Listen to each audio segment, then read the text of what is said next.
Let me now ask Dr. Vic, from your experience in the classroom, what challenges have you faced in terms of assessments and students using these new tools as part of their research for their projects and so on? Yeah, I'll start off by saying, human beings have the tendency to cut corners.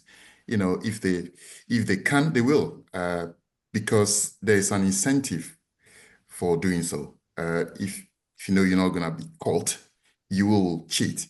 And I think that's the default position with which most student academic dishonesty occur.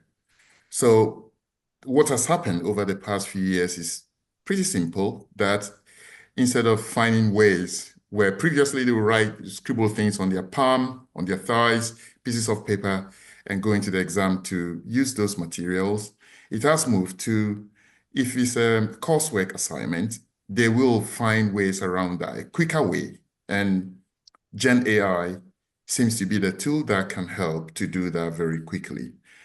Now, at the institutional level, it's quite difficult to tell the scale of this practice. But what I have noticed is that there can be some careless use of these Gen AI tools. So where a student, for example, has used it and ChatGPT produces a response, but then they copy this together with, would you like me to reframe this for you? And they copy that together with the output. That is quite negligent, in my view. Mike is absolutely right. There's not a lot we can do at the moment. It's here to stay, Gen AI is.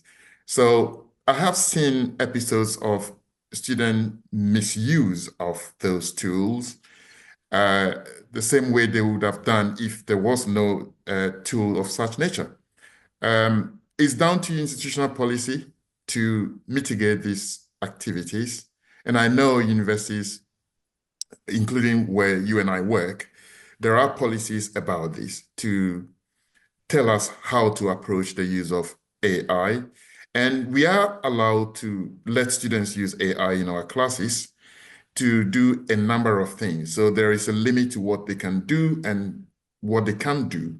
And I think that's the premise with which I work. It's very difficult to catch, particularly with coursework. But that's where we are. I saw some statistics yesterday that about 7,000 proven cheating cases have been reported in the UK alone. That was June this year. Times Higher Education reports that that's an extraordinary number of cheating cases. But what is also interesting is that whereas traditional plagiarism has gone down, cheating with AI has gone up. And as I said at the beginning, I think this is down to the incentives that students think they can get from using those shortcuts. I honestly don't know how we will be tackling this 5, 10 years from now, because Gen AI is just going to get more robust, more advanced, and it will also be misleading to say that let's go back to exams.